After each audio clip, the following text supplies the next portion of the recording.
They say the most sensitive nerve in the human body is the one connected to the wallet. And for a lot of Christians, that nerve gets real twitchy when it comes to giving. So I read a stat the other day that said the average Christian gives just 2.5% of their income to God's work. And I know we can do better than that. So why don't most Christians give generously? There are many reasons, but I want to share 4 that I've heard from a lot of people. Number 1, I can't afford to give. You see, some people say they are in so much debt or they have so many bills that they just don't have the money to give. But here's the deal. Whether you're broke or whether you're balling, giving back to God is not optional. Remember the widow in Mark chapter 12? She gave out of her poverty and Jesus praised her for it. So the question isn't, can I afford to give? But can I afford not to give? You see, it's funny how we can always afford Netflix or eating out or new shoes, but not generosity. The second reason a lot of Christians don't give generously is because of what I call spiritual coldness. That means when your love for Jesus cools, so does your giving. You see, Jesus used money a lot as a spiritual thermometer. So just look at the rich young ruler in Luke chapter 18 and read how Zacchaeus responded in Luke chapter 19. So if you want to know where your heart is, check your giving.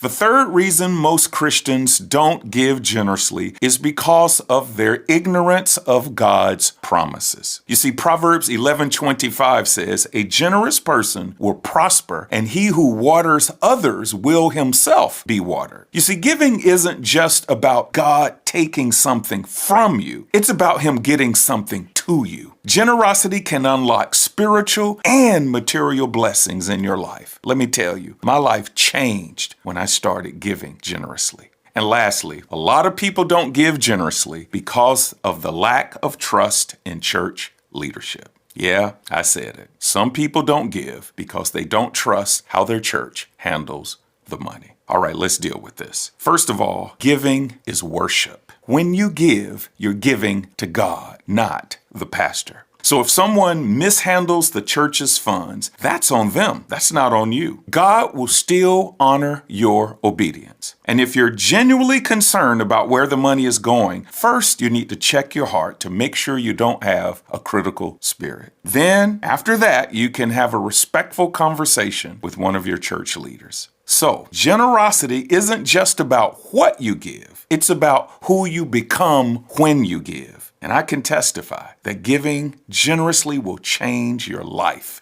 for the better.